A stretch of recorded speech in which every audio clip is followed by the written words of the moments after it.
Mengaji bersama menebar kebaikan.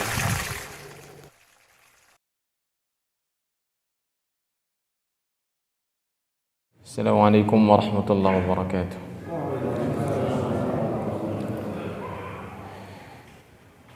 Alhamdulillah nahmaduhu wa nasta'inuhu wa nastaghfiruh wa na'udzu billahi min shururi anfusina wa sayyiati a'malina fa innahu man yahdihillahu fala mudilla lahu wa man yudlil fala hadiya lahu.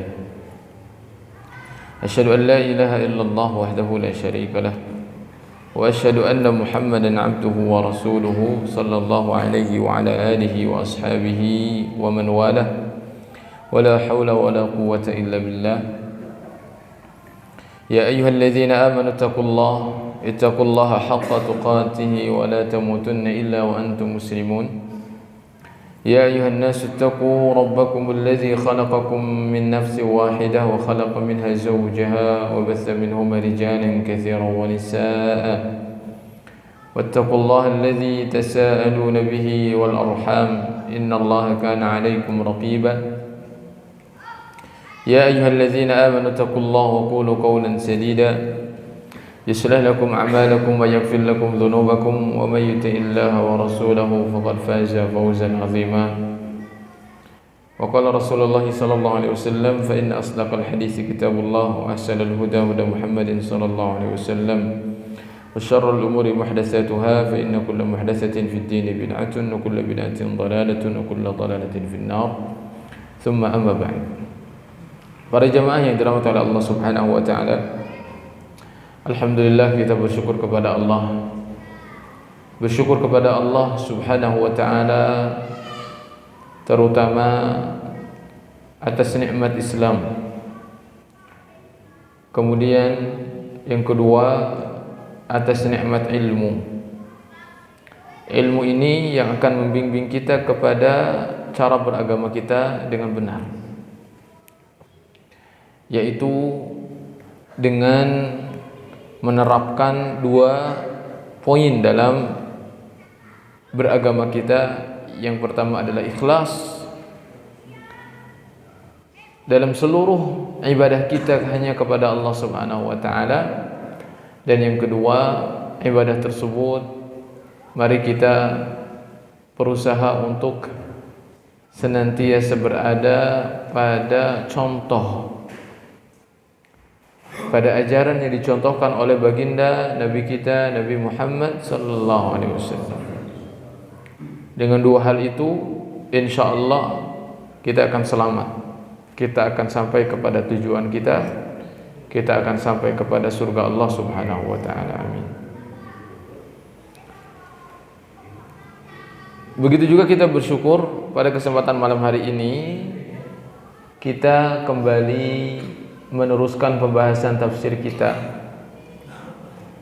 yakni Allah berikan kesempatan kepada kita untuk bisa membaca Al-Quran, dan tidak hanya itu, kita juga berusaha di sini untuk memahami Al-Quran, tahu isi dan maksud ayat yang kita baca, karena Al-Quran itu akan menjadi hidayah tatkala Al-Quran tersebut difahami, bukan sebatas dibaca saja.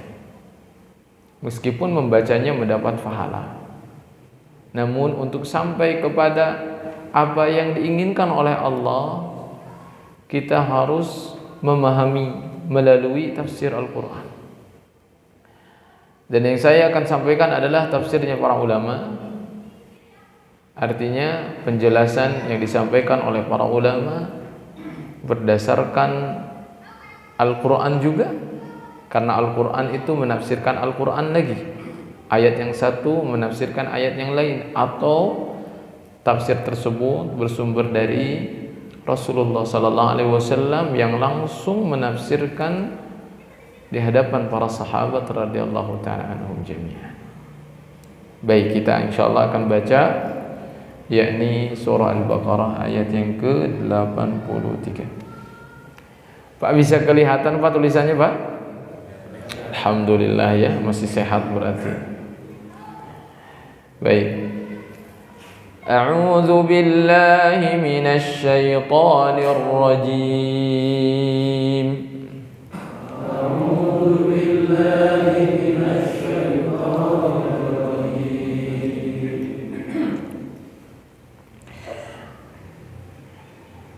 وإذ أخذنا ميثاق بني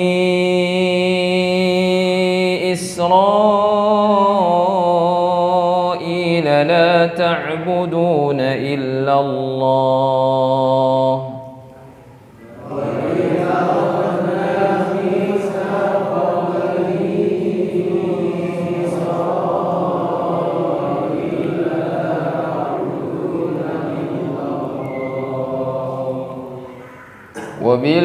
وبالوالدين إحسانا وذي القربى واليتامى والمساكين وقولوا للناس حسنا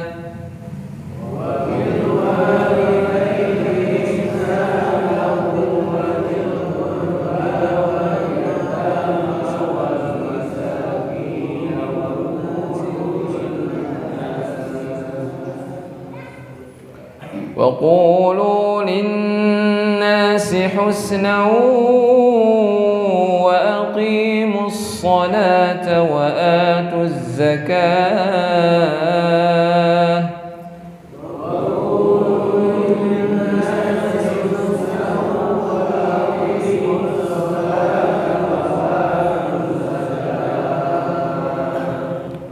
ثم توليتم إلا قليلا منكم وأنتم معرضون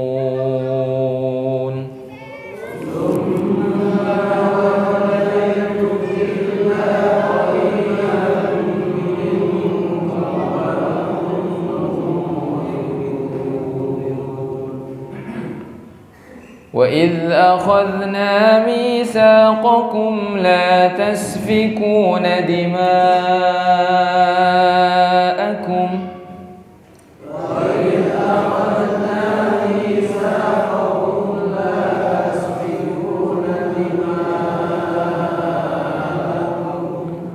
ولا تخرجون أنفسكم من دياركم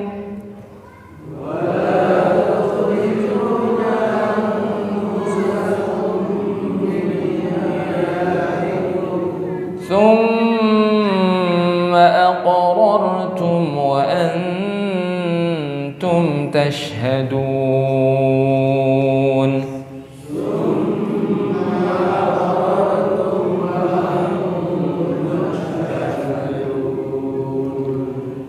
ثم أنتم هؤلاء تقتلون أنفسكم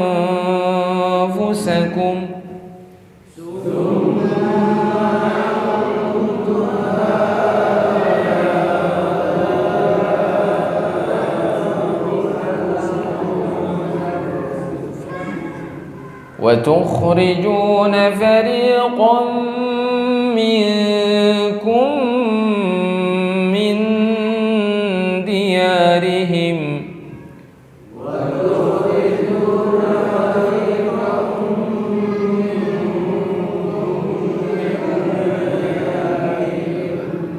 تظاهرون عليهم بالإثم والعدوان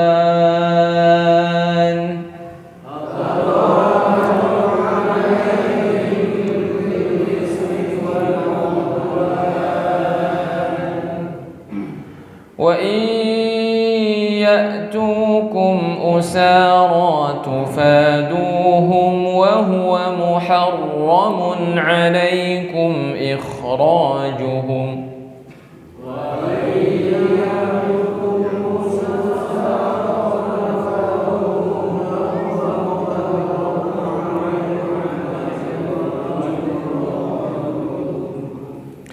أفتؤمنون ببعض الكتاب وتكفرون ببعض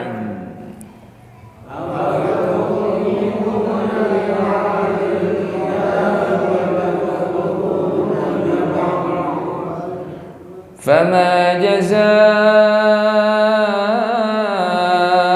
من يفعل ذلك منكم إلا خزي في الحياة الدنيا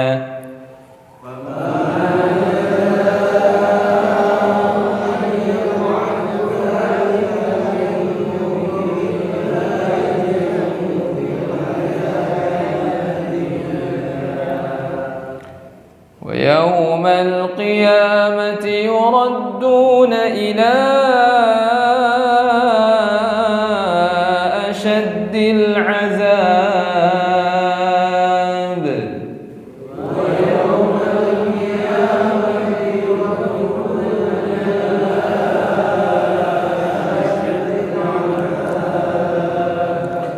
وما الله بغافل عما تعملون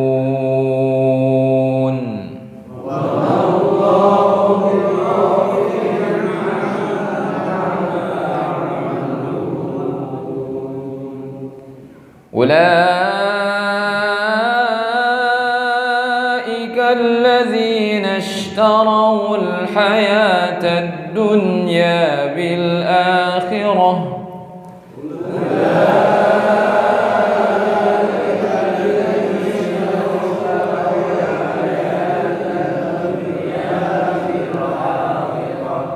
فلا يخفف عنهم العذاب ولا هم ينصرون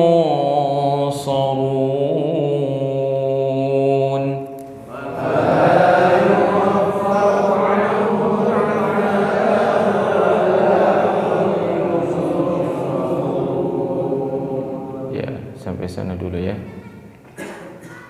Ya, kita perhatikan ayatnya dan juga diperhatikan tafsirnya. Allah Subhanahu wa taala berfirman, "Wa idz akhadna mitsaqa bani Israil." Nah, jadi ayat itu ya, dari awal wa idz akhadna sampai Bani Israil ini menjelaskan tentang sikap batunya Bani Israil. Hadza min qaswatihim. Mereka itu batu orangnya, susah untuk diingatkan, susah untuk diperintah. Anna kulla amrin umiru bih ista'saw. Setiap perintah yang mereka diperintahkan dengannya, pasti mereka itu melanggarnya, bermaksiat kepada Allah. Fala yaqbalunahu illa bil aymanil ghalidhah. Tidaklah mereka menerima suatu perintah kecuali harus dengan mengambil sumpah. Sampai-sampai harus diangkat gunung oleh Allah Subhanahu wa taala. Yaitu ketika Allah perintahkan supaya mereka mengamalkan kitab Taurat. Ya, kalau kita sekarang bukan kitab Taurat tapi Al-Quran. Jadi kitab Taurat itu bimanzilatil Quran dahulu. Kitab Taurat itu sama dengan Al-Quran dahulu. Kalau hari ini kita diperintahkan untuk berpegang teguh dengan Al-Quran, maka dahulu Bani Israel itu diperintahkan untuk berpegang teguh dengan Taurat. Ya. Dan nabinya masih ada. Ya. Kalau dulu kan para sahabat betul-betul mereka berpegang teguh ya dengan Al-Quran. Setelah Nabi wafat, masih 3 generasi itu masih mereka berpegang teguh. Artinya masih generasi terbaik, sahabat, tabi'in dan tabi'ut tabi'in. Ya, mungkin setelahnya sampai kita saat ini, ya ada yang masih berpegang teguh dengan Al-Quran, dengan sunnah Nabi Sallallahu Alaihi Wasallam, Ada juga yang hanya mencukupkan Al-Quran ada, yang nggak mau mengamalkan sunnah Nabi ada. Ya. Dan ada juga yang mereka itu tidak mengamalkan Al-Quran, meninggalkan Al-Quran, ada. Jadi mereka itu tidaklah diperintahkan oleh Allah Subhanahu wa ta'ala kecuali mesti harus dengan perjanjian yang kuat. Apa perintah Allah di dalam kitab Taurat? Apa perintahnya? Perhatikan. La ta'buduna illallah. Di sini apa terjemahnya? Jangan ya. Sebetulnya kalimat la itu lebih kuat dari sekedar jangan. Kalau jangan itu harusnya nggak ada nunnya. La ta'budu itu jangan kalian menyembah kecuali kepada Allah. Kalau ini pakai la-nya la nafi, artinya tidak sebetulnya ini. Itu tidak. Jadi kalimat tidak itu lebih kuat dibandingkan larangan. Contoh, Allah Subhanahu wa ta'ala berfirman dalam Al-Quran, La tajidu qawman yu'minuna billahi wal yawmil akhir yuwaduna man hadallahu wa rasul. Kamu tidak akan mendapatkan orang yang mengatakan atau mengaku bahwasanya dia beriman kepada Allah dan kepada hari akhir, mereka berloyalitas kepada musuh-musuh Allah. Kamu nggak bakalan mendapatkan. Tapi nyatanya ada. Berarti ya orang tersebut bukan orang yang beriman kepada Allah dan Rasulnya, karena Allah mengatakan tidak, kamu tidak akan mendapatkan orang yang beriman kepada Allah, iman kepada hari akhir, terus mereka loyal kepada orang-orang kafir. Kamu gak bakalan dapatkan itu. Artinya kalau ada orang yang seperti itu, maka dia tidak beriman pada hakikatnya. Ya, di sini la ta'buduna illallah. Ternyata tauhid itu adalah risalahnya seluruh para nabi dan rasul. Nabi Musa pertama-tama memerintahkan kepada kaumnya, yakni membawa perintah Allah adalah supaya untuk mentauhidkan Allah, memurnikan ibadah hanya kepada Allah Subhanahu wa ta'ala. Bani Israel itu lama ya dijajah oleh siapa itu? Oleh bangsa Kipti aja lama sekali ya. Oleh bangsa Kipti, Fir'aun itu lama sekali. Sehingga itu memiliki asar, pengaruh yang kuat. Masih ingat ketika sehabis mereka nyebrang lautan itu diselamatkan oleh Allah dan Fir'aun ditenggelamkan, apa yang mereka minta kepada Nabi Musa? Ya Musa, ij'al lana aliha kama lahum aliha. Ketika mereka melewati suatu kaum yang sedang menyembah selain Allah, maka mereka meminta kepada Nabi Musa untuk membuatkan sesembahan, sesembahan seperti mereka katanya.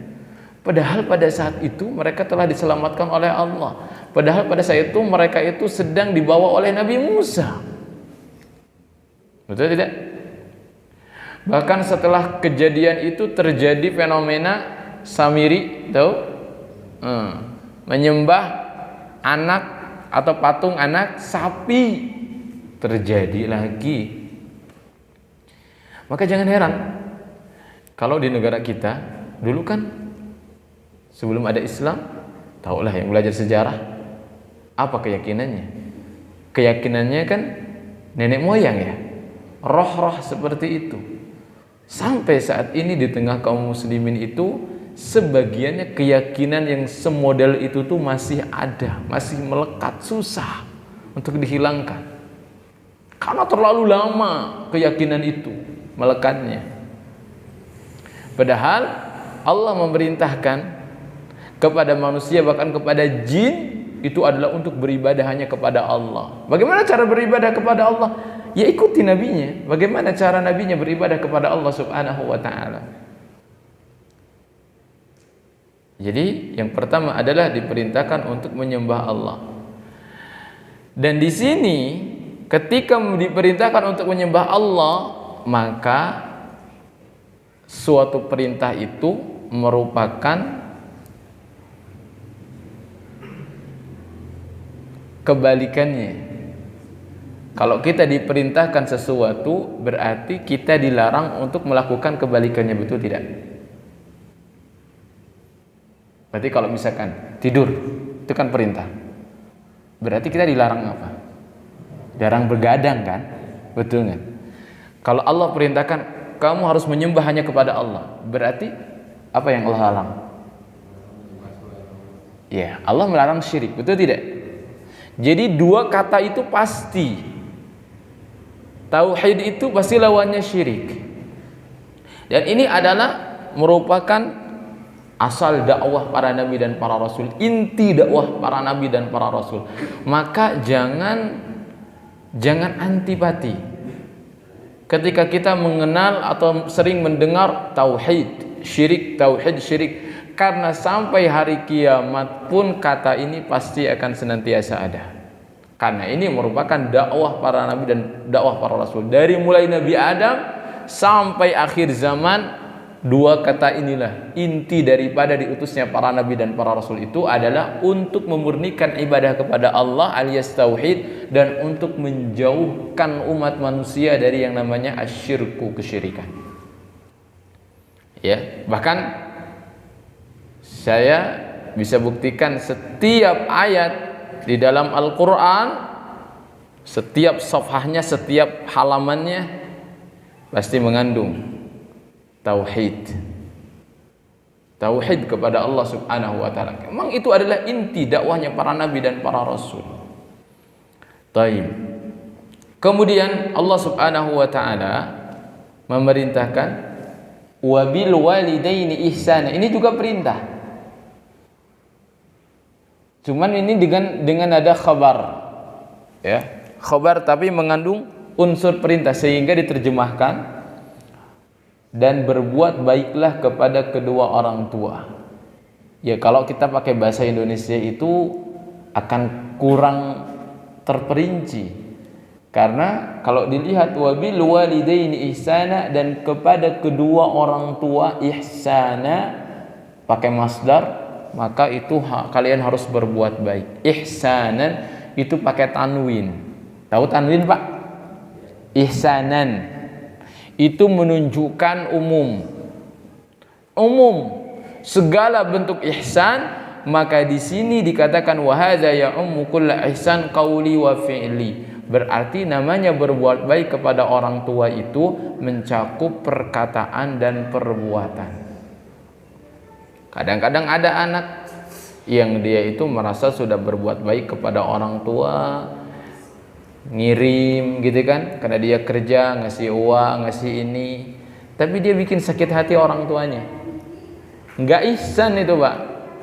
Tetap aja itu durhaka kepada orang tua. Itu tidak. Ihsan itu umum. Allah memakai kata umum. Apa fungsinya? Biar seorang anak itu tahu yang namanya berbuat baik kepada orang tua itu umum, mencakup perbuatan dan perkataan, mimma huwa ihsanun ilaihim. Segala bentuk perbuatan, maka itulah yang baik, maka itulah yang wajib dilakukan kepada orang tua. Berikutnya, seperti tadi, kalau diperintahkan berbuat ihsan kepada orang tua, maka itu berarti melarang apa? Berbuat keburukan kepada dua orang tua. Betul tidak? Iya. Dan memang begitu. Perintah itu lawan daripada larangan. Jadi kalau diperintahkan berbuat baik kepada kedua orang tua, maka ini adalah larangan untuk berbuat keburukan kepada orang tua. Au adamil ihsan wal isaah. Perhatikan di sini. Walil ihsani diddan al isaah wa hiya a'zamu jurman. Lawan dari perintah berbuat ihsan itu adalah tidak berbuat ihsan atau berbuat keburukan. Saya contohkan begini. Seorang anak, dia tidak mengucapkan ucapan yang buruk kepada orang tuanya. Dia juga tidak menendang, tidak memukul orang tuanya. Tapi dia tidak berbuat baik kepada orang tuanya. Itu juga dilarang. Paham tidak? Ya. Gak ngapa-ngapain. Dia gak ngasih, tapi gak nyakitin juga. Gak ngasih itu adalah merupakan keburukan. Apalagi kalau sampai menyakiti. Paham tidak? Perhatikan. Tidak berbuat baik kepada orang tua, tidak mengunjunginya, tidak menelponnya, ya kan? Bahkan tidak mendoakannya. Nah, itu kan tidak berbuat baik kepada orang tua. Sedangkan yang diberitakan apa? Berbuat baik. Ketika tidak berbuat baik, berarti itu adalah dilarang. Apalagi kalau dia sampai berbuat kejahatan, keburukan kepada orang tuanya, itu adalah lebih dosa lagi. Itu para ulama menjelaskan. Nah, walil ihsani diddan al isaah, yaitu berbuat buruk kepada orang tua, wahiyya a'zamu jurman, berarti ini lebih berdosa lagi, lebih durhaka lagi kalau seperti itu, sampai menyakiti orang tua dengan perkataan, dengan mengangkat suaranya, dengan memukulnya, ya. Kadang-kadang ada anak itu yang memecahkan piring depan orang tua, nendang apa di depan orang tua, yaitu merupakan dosa. Wa tarkul ihsan biduni isaa'ah, dia meninggalkan berbuat baik kepada orang tua, tidak berbuat baik kepada orang tua meskipun tidak menyakiti mereka, wa hadza muharram, tetap aja haram. Berarti harus berbuat baik kepada orang tua. Tapi tadi berbuat baik itu umum, Pak. Tidak hanya dengan perbuatan saja, melainkan dengan perkataan. Jadi kalau kita nggak bisa ngasih kepada orang tua, berbuat baik kepada orang tua dengan perkataan yang lembut, sopan santun kepada orang tua, itu adalah ibadah. Coba betapa banyak hari ini anak-anak yang durhaka kepada orang tuanya, betul tidak? Dengan apa? Dengan perkataannya yang buruk, dengan perkataannya yang kasar. Itu adalah bentuk kedurhakaan seorang anak kepada orang tua. Bahkan mungkin tidak mendoakannya, baik yang masih hidup atau yang sudah wafat. Tidak mendoakan itu adalah bentuk kedurhakaan kepada orang tua. Karena sejatinya mereka yang sudah wafat, mereka itu menunggu doa anak-anaknya. Mereka menunggu doa anak-anaknya. Baik, berikutnya Allah menyebutkan wadzil qurba wal yatama wal masakin. 3 kelompok ini yang harus diperhatikan setelah kita memperhatikan orang tua, yaitu kerabat. Kerabat, kakak kita, adik kita, anak kakak kita, anak adik kita, paman kita, bibi kita, anak paman kita, anak bibi kita, itu adalah kerabat. Paham? Ada yang ke atas, jelas kalau ke atas ibu kita, bapak kita, ibunya ibu kita, bapaknya ibu kita, terus ke atas ya. Kemudian ke bawah itu adalah anak kita, jelas. Kemudian anaknya anak kita, kemudian ke samping adalah saudara kita, anak saudara kita, paman kita, anak paman kita, anak bibi kita. Itu kerabat. Jadi berurutan. Lihat Al-Quran mengajarkan kita beradab. Beradab ini maksudnya adalah ketika kita berbuat baik, dahulukan orang tua. Bahkan dalam berdoa pun kita diajarkan untuk mendahulukan orang tua, ya enggak? Rabbigfir. Dalam Al-Quran disebutkan seperti doa Nabi Ibrahim yang menyebutkan dirinya, kemudian orang tuanya, kemudian orang-orang yang beriman secara umum. Kita bisa juga doakan diri kita, orang tua, kemudian kerabat kita. Setelah itu adalah orang-orang yang memang berbuat baik kepada kita, kemudian orang-orang yang beriman secara umum. Wazil qurba wal yatama wal masakin. Begitu juga anak-anak yatim. Sebenarnya telah dijelaskan apa itu anak yatim. Apa itu anak yatim, Pak? Masih ingat tidak? Anak yatim itu adalah seorang yang ditinggal ayahnya. Ditinggal ayahnya dan dia belum mencapai balik. Jadi kalau bapak-bapak nih sedekah, ya enggak? Kan kadang saya mau ngasih santunan anak yatim. Ya. Bukan saya melarang kita bersedekah pada siapapun, boleh. Tapi kalau misalkan niat kita ingin bersedekah kepada yatim, tetapi anggapan kita masih keliru. Bapaknya ada, ya kan? Yang meninggal ibunya itu bukan yatim dalam bahasa Arab. Bukan yatim, tidak termasuk anak yatim. Karena yang dimaksud dengan yatim dan kita diperintahkan untuk memperhatikan dia karena anak itu tidak ada yang bertanggung jawab atas dia, mencarikan nafkah dia. Itu logis. Jadi alasan syar'i itu logis gitu. Dia itu anak yatim itu karena dia kehilangan seorang yang bertanggung jawab atasnya. Kalau kehilangan ibunya, ya masih ada ayahnya, dia belum yatim. Kalau meninggal ayahnya tapi dia sudah balik, sudah bisa usaha sendiri, maka dia bukan yatim lagi jatuhnya. Gitu Pak ya. Kan kita, amalan kita ini kan ingin pahalanya besar. Ketika kita ingin memperhatikan yatim, ya harus benar-betul yatim dong. Betul tidak? Ya Ustaz, Pak Ustaz gak boleh kita ngasih pada orang yang bukan begitu.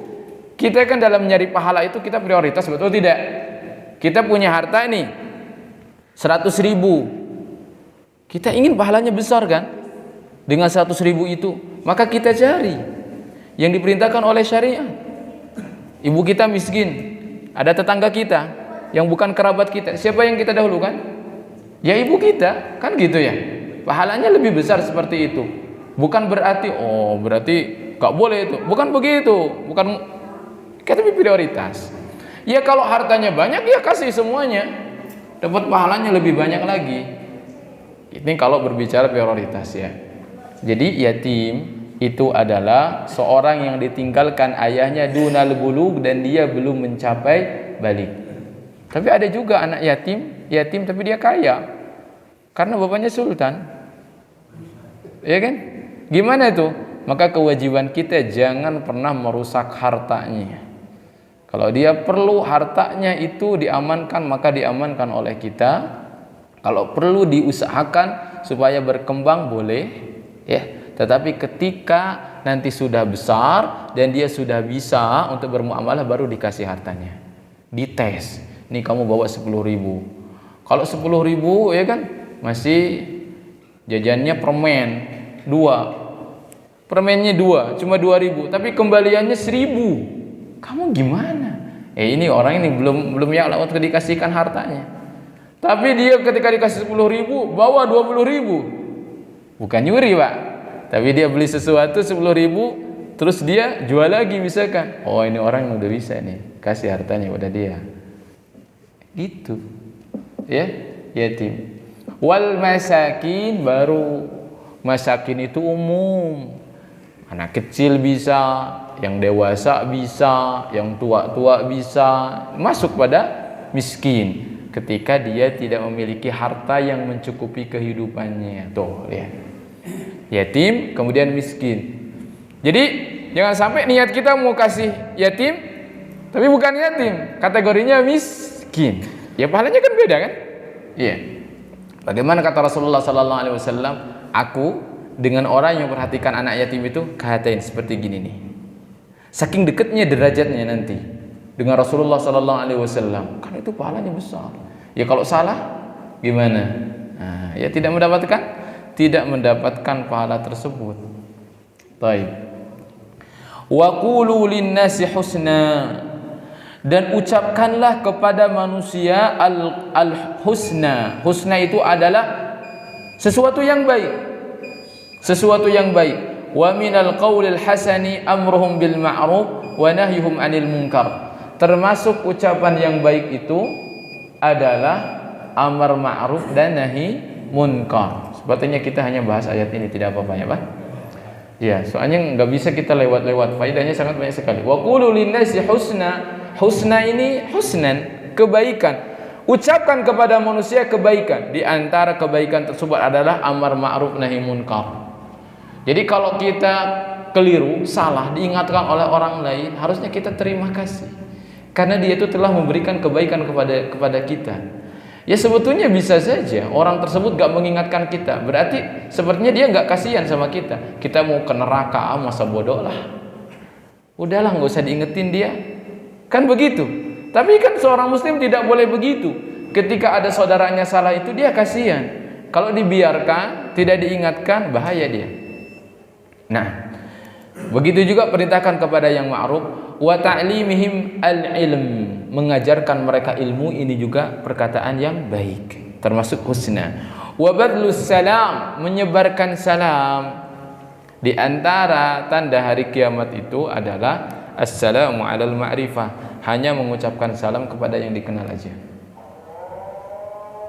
Itu tanda hari kiamat. Sudah terjadi belum kira-kira? Ini sudah azan? Waktu azan? Ayo udah azan dulu.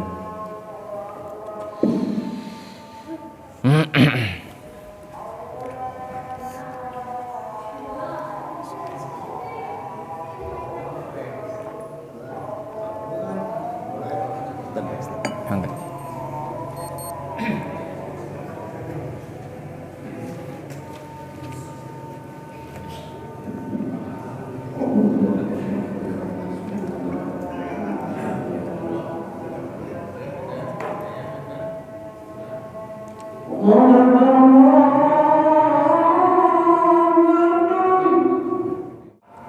Nah, jadi termasuk daripada kalimat yang baik, ucapan yang baik itu adalah mengucapkan salam.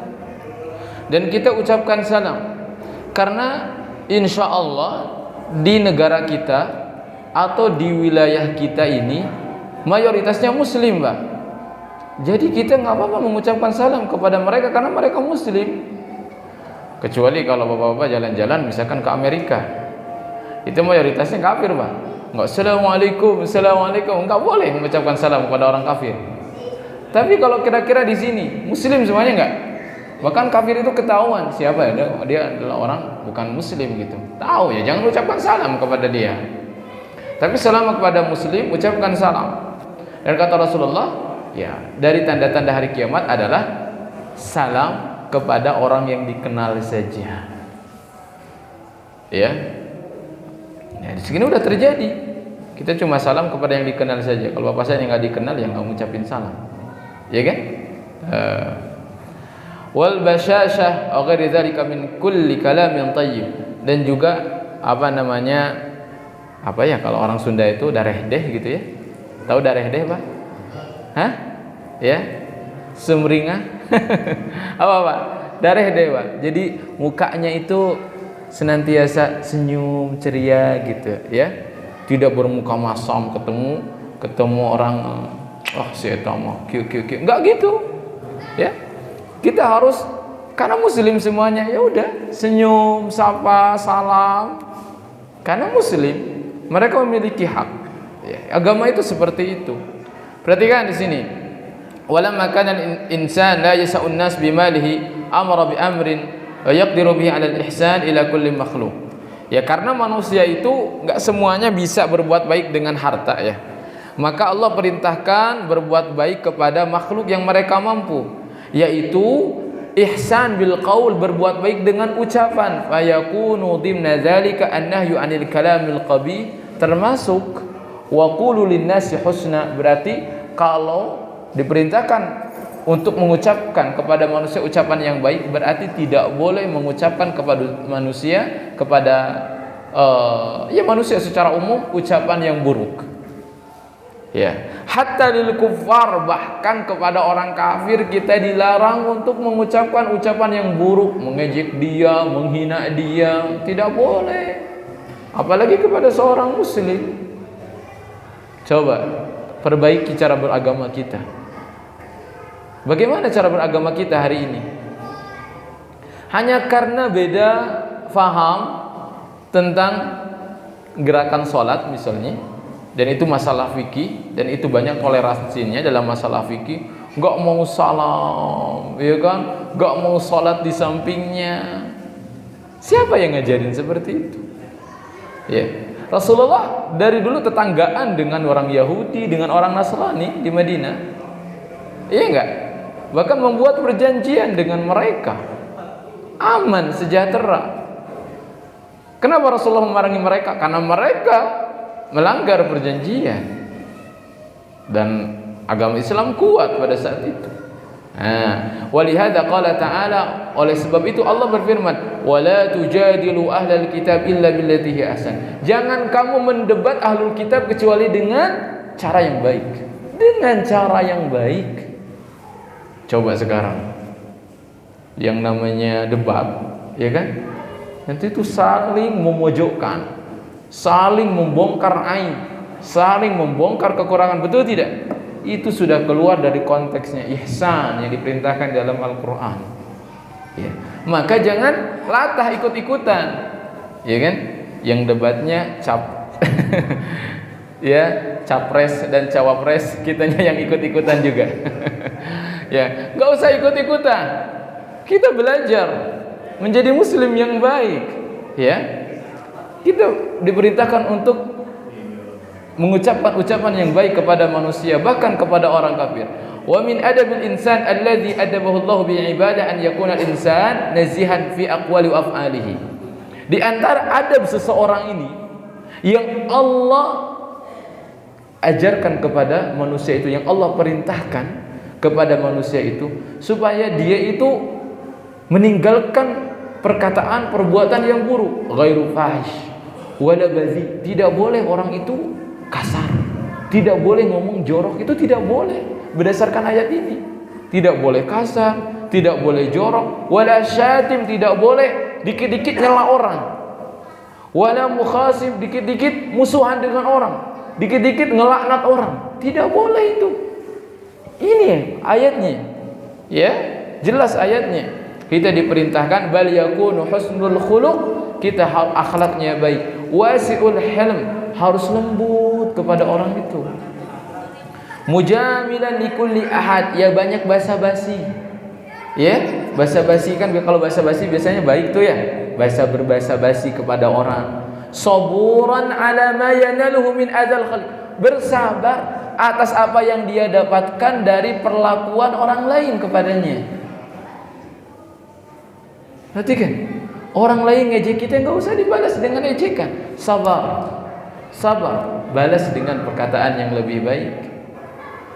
Perhatikan di sini, imtitsalan li amrillah, semua yang dia lakukan itu adalah sebagai bentuk mengamalkan perintah Allah Subhanahu wa taala. Wa raja'an li thawabihi, plus mengharapkan pahala dari Allah Subhanahu wa taala. Ya, Masya Allah. Itulah akhlak seorang muslim yang dia belajar Al-Quran, yang dia belajar tafsir Al-Quran. Maka hendaknya kita harus berusaha.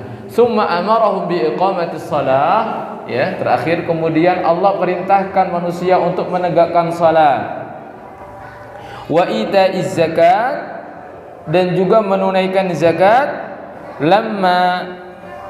Lima taqaddama anna shalah mutadamminatun lil ikhlas lil ma'bud, karena salat itu, apa kandungan salat? Salat itu mengandung satu ibadah yang sangat krusial, yaitu ikhlas kepada Allah Subhanahu wa taala. Ya, wa zakat mutadamminun lil ihsan ilal abid, sedangkan zakat itu adalah berbuat ihsan kepada siapa? Kepada hamba, kepada manusia. Jadi tadi kalau kita enggak mampu dengan harta, ya kita ihsannya dengan perkataan kepada manusia. Tetapi siapa yang dia dimampukan oleh Allah dengan hartanya yang banyak hingga mencapai batas nisab zakat, maka dia wajib untuk mengeluarkan harta tersebut. Summa tawallaitum illa qalilan minkum, kemudian kalian berpaling. Siapa yang berpaling? Yaitu Bani Israel. Berpaling, tidak mau dengar, melanggar perjanjian tersebut. Ini adalah termaktub di dalam At-Taurah. Jadi Taurah ini isinya ini. Kalau ada yang bertanya, apa ya kira-kira isi kitab Taurah? Ini isinya. Dijelaskan lagi, diceritakan oleh Al-Quran bahwa Taurah itu ada perintah di sana mentauhidkan Allah, berbuat ihsan kepada orang tua, ya, berbuat baik kepada kerabat, kepada anak yatim, kepada orang miskin. Dan juga Taurat itu memerintahkan agar manusia mengatakan perkataan yang baik kepada manusia yang lainnya, juga menegakkan salat dan menunaikan zakat. Karena salat itu ada. Salat itu ada pada syariat-syariat Nabi sebelumnya. Tetapi mereka berpaling illa qalilan minkum, kecuali sedikit. Ya, ini disebutkan illa qalilan minkum ini supaya tidak boleh dalam benak kita bahwasanya Bani Israil itu semuanya bejat, semuanya begitu. Ada tetap di antara mereka itu ada yang saleh-salehnya, tapi sedikit. Illa qalilan minkum wa antum mu'ridun, ya. Dan mereka itu berpaling, membangkang, tidak kembali lagi. Nah, ya, jadi itu kemudian ayat selanjutnya pada pertemuan berikutnya barangkali Pak ya. Taib. Masih tentang membahas sikapnya orang-orang Yahudi. Nah, masih membahas sikapnya orang-orang Yahudi. Insyaallah pada pertemuan berikutnya, ya, mudah-mudahan Allah memberikan taufik kepada kita semuanya. Wassallallahu ala nabiyyina Muhammad wa ala alihi washabbihi wasallam. Subhanakallahumma rabbana wa bihamdika asyhadu an la ilaha illa anta astaghfiruka wa atubu ilaik. Assalamualaikum warahmatullahi wabarakatuh.